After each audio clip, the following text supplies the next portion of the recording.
नमस्कार। चलिए आज बात करते हैं 2026 की एक बहुत बड़ी सरकारी नौकरी के बारे में, वो भी पासपोर्ट ऑफिस से। अगर एक शानदार पक्की सरकारी नौकरी की तलाश है तो ये मौका हाथ से जाने नहीं देना चाहिए। तो शुरू करें। अच्छा, सरकारी नौकरी की तैयारी। हम सब जानते हैं कितना स्ट्रेस होता है ना? एग्जाम के बाद एग्जाम, इतना सारा सिलेबस और कंपटीशन तो पूछो ही मत। पर सोचिए, अगर कोई ऐसा रास्ता हो जहां ये सब झंझट ही ना हो। जी हाँ, बिल्कुल सही पढ़ा आपने। पासपोर्ट ऑफिस की ये जो भर्ती है, ये डायरेक्ट रिक्रूटमेंट है। मतलब कोई रिटन एग्जाम नहीं देना होगा। सच कहूं तो सरकारी नौकरियों में ऐसा मौका बहुत कम मिलता है, इसे हल्के में नहीं ले सकते। तो इस पूरी प्रक्रिया को ठीक से समझने के लिए हमने इसे इन हिस्सों में बांट दिया है। हम मौके के बारे में जानने से लेकर अप्लाई करने तक हर स्टेप को अच्छे से समझेंगे। तो ये मौका असल में है क्या? ये भर्ती विदेश मंत्रालय यानी कि ministry of external affairs MEA की तरफ से है, और इसका मतलब ये है कि ये एक बहुत ही प्रतिष्ठित सेंट्रल गवर्नमेंट जॉब है। अब इसकी कुछ खास बातें देखिए। ये एक ऑल इंडिया लेवल की भर्ती है, मतलब भारत के किसी भी कोने से अप्लाई कर सकते हैं। और सबसे अच्छी बात, एप्लीकेशन फीस 0 है, मतलब ये मौका सबके लिए है। ठीक है, अब आते हैं सबसे जरूरी सवाल पर। इस नौकरी के लिए अप्लाई कौन कर सकता है? आइए जरा एलिजिबिलिटी क्राइटेरिया पर एक नजर डालते हैं। यहाँ एक बहुत अच्छी खबर है। मौके हर किसी के लिए हैं, चाहे कोई 10वीं पास हो, 12वीं पास हो या फिर ग्रेजुएट हो। सबके लिए कोई ना कोई पोस्ट जरूर है। और एज लिमिट भी देखिए, 18 से 55 साल तक, जो कि काफी बड़ा दायरा है। और हाँ, यहाँ एक ज़रूरी बात है। जनरल कैटेगरी के लिए तो एज लिमिट 55 साल तक है, लेकिन अगर कोई SC, ST, OBC जैसी रिजर्व्ड कैटेगरी से है तो सरकारी नियमों के हिसाब से उन्हें उम्र में एक्स्ट्रा छूट भी मिलेगी। चलिए अब उस टॉपिक पर आते हैं जिसका सबको इंतजार रहता है, सैलरी। आखिर इस जॉब में पैसे कितने मिलेंगे? और ये नंबर बिल्कुल सही है।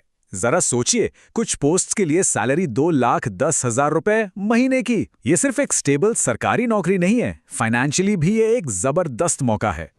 और ये सिर्फ बेसिक सैलरी नहीं है, सुनिए, टोटल पैकेज में कई तरह के एक्स्ट्रा अलाउंस और बेनिफिट्स भी शामिल हैं। ये सब मिलकर सैलरी को और भी ज्यादा आकर्षक बना देते हैं। मतलब एक कंप्लीट सरकारी पैकेज।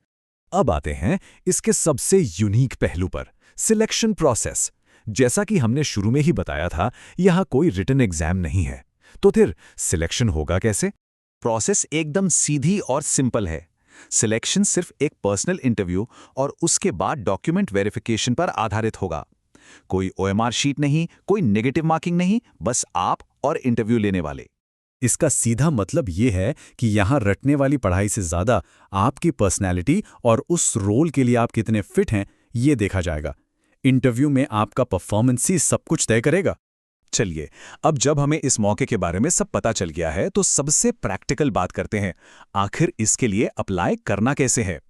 एक बात का ध्यान रखना है, ये प्रोसेस ऑनलाइन नहीं ऑफलाइन है, तो हर स्टेप में बहुत सावधानी बरतनी होगी। सबसे पहले सही नोटिफिकेशन ढूंढिए, फॉर्म डाउनलोड कीजिए, फिर उसे एकदम ध्यान से बिना किसी गलती के भरिए।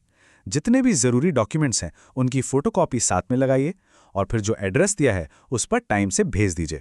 अब आखिर में कुछ जरूरी तारीखों और टिप्स पर बात करते हैं, ताकि एप्लीकेशन प्रोसेस में कोई गड़बड़ ना हो। देखिए, टाइमिंग यहाँ बहुत जरूरी है। जिस दिन नोटिफिकेशन आएगा उसके बाद अप्लाई करने के लिए आमतौर पे 45 दिन का समय मिलता है। तो जैसे ही नोटिफिकेशन आए उस पर नजर रखिए, और लास्ट डेट का इंतजार बिल्कुल मत कीजिए। एप्लीकेशन भेजने से पहले इस चेकलिस्ट से अपने सारे डॉक्यूमेंट्स एक बार जरूर मिला लें। एक भी डॉक्यूमेंट कम हुआ तो एप्लीकेशन रिजेक्ट हो सकती है। ये सिर्फ टिप्स नहीं है, ये नियम है जो आपकी एप्लीकेशन को बचा सकते हैं। नाम और जन्मतिथि में छोटी सी गलती भी रिजेक्शन का कारण बन सकती है। और हाँ, याद रखिए, हमेशा ज़ीरॉक्स कॉपी भेजनी है, ओरिजिनल कभी नहीं। तो कुल मिलाकर सीधी भर्ती का मतलब यही है, एक ऐसी प्रक्रिया जो रटे हुए ज्ञान से ज्यादा आपके स्किल्स और आपकी पर्सनैलिटी को महत्व देती है। देखिए, ये सिर्फ एक नौकरी नहीं है, ये विदेश मंत्रालय जैसे प्रतिष्ठित संगठन के साथ एक करियर बनाने का मौका है, और वो भी बिना एग्जाम की मुश्किलों के। तो सवाल बस इतना है कि क्या आप इस मौके के लिए तैयार हैं?